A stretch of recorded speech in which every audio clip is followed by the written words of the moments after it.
નમસ્કાર ખેડૂત મિત્રો, આપ જોઈ રહ્યા છો કૃષિને લગતા મહત્વના સમાચાર તરફ નજર ફેરવીએ તે પહેલા વિડીયોને લાઇક અને ચેનલને સબસ્ક્રાઇબ કરવાનું ભૂલતા નહીં।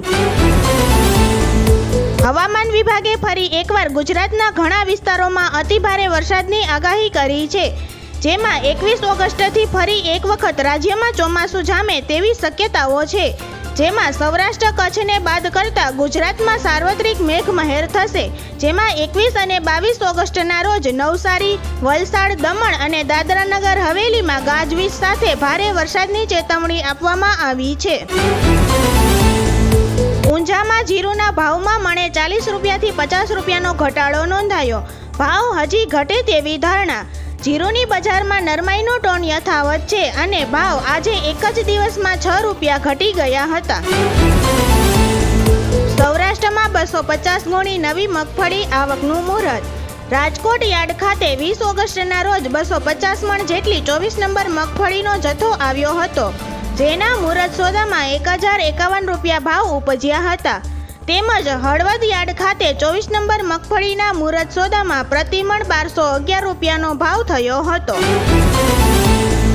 સફેદ તલની બજારમાં ભાવ સ્ટેબલ રહ્યા હતા।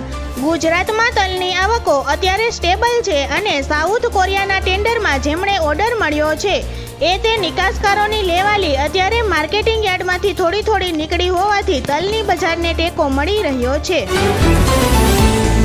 લસણના ભાવમાં ફરી એકવાર વધારો થયો છે।